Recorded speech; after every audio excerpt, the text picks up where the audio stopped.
All right, folks, we have some breaking news to tell you about. Reportedly, the Israeli government has agreed to a temporary ceasefire to take place tomorrow at the request of the United Nations. The United Nations seeking what they're calling a humanitarian timeout for 6 hours so that they can tend to people's needs, etc., restock people's food and water, whatever they could do, bring supplies in and that kind of thing. So Israel has agreed to that. Be interesting to see if while they've agreed or while they're participating in that 6 hour or so ceasefire, how many rockets fly out of that very Gaza Strip into Israel with the intent of killing innocent civilians. We shall see. But again, breaking, reportedly Israel agreeing to a temporary ceasefire to take place tomorrow so the UN could get humanitarian aid into the Gaza Strip to help the civilians there. Not many countries would do something like that. You know, not many countries warn people before they drop bombs, telling people to get out, saying, calling them on the phone and saying, we're going to bomb over there, you better get out. Not many people. But then again, not many governments wouldn't give their people a place to go. Not many areas, not many governments that have tunnels to the tune of 1,000 or more wouldn't use that for bomb shelters for their people. Rather, they use it for supply huts for their rockets and their ammunition and their bomb launchers and their terrorist leaders. But that's the difference between the Israeli people and the Palestinian people and the Hamas-run Gaza Strip. And let me remind you, when you talk about and you hear the Palestinian supporters talk about free Palestine, the occupation must end. Gaza is not occupied. The Gaza Strip was given to the Palestinians. They took it from Egypt. Egypt didn't want it, so that's one of those lands that was supposedly given back to the Palestinians. The way they want the West Bank back, but that was taken from Jordan. The Golan Heights, of course, was taken from Syria. The whole Gaza, was taken from Egypt.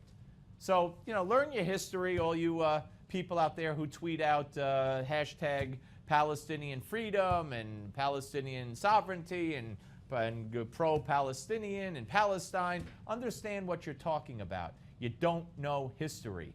And we'll see how many rockets go from Gaza into Israel while Israel acquiesces to a United Nations request. Breaking news as we speak. Reportedly, Israel agreeing to a ceasefire for about 6 hours tomorrow so the United Nations could get in there with humanitarian aid to the Palestinians. Okay? Will they get credit for that? No. No. Because the tote board says 200 Palestinians killed and only 1 Israeli. Something's wrong with that. We need to even it out. That's what the media won't say, but that's what the media would love to see. Anyway, we'll be back with more of the Steve Malzberg Show, The Road to the White House. But first, here's Dr. Chauncey Crandall with some cholesterol tips and lowering your blood pressure.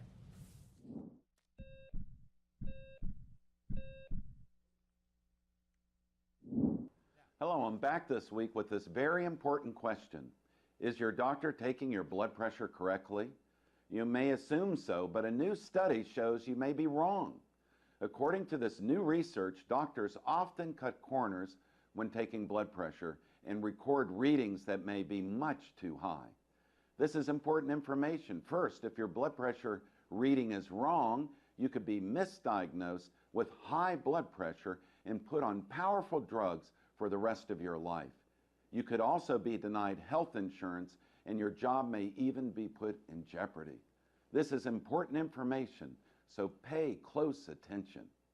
Number 1, is your doctor using the right size blood pressure cuff? Cuffs come in 2 different sizes, average and large, but too often only the average size cuff is even used, even on the person with a larger forearm. If the cuff is too tight, the reading will be too high. Number 2, is your blood pressure taken in both of your arms? Doctors are taught that this is not mandatory, but it should be. Even a small difference between the 2 pressure readings can mean you are at great risk of suffering from a stroke or even dying of heart disease. And number 3, is your blood pressure taken when you are seated on the examining table with your legs dangling in the air? If so, your reading may be 10 points too high. You should be seated in the chair with your feet on the floor and your legs apart and relaxed. Don't cross your legs at either the knees or the ankles. Remember, if your doctor doesn't take your blood pressure the correct way, you could be putting your health at risk. Many of you already have my book, The Simple Heart Cure.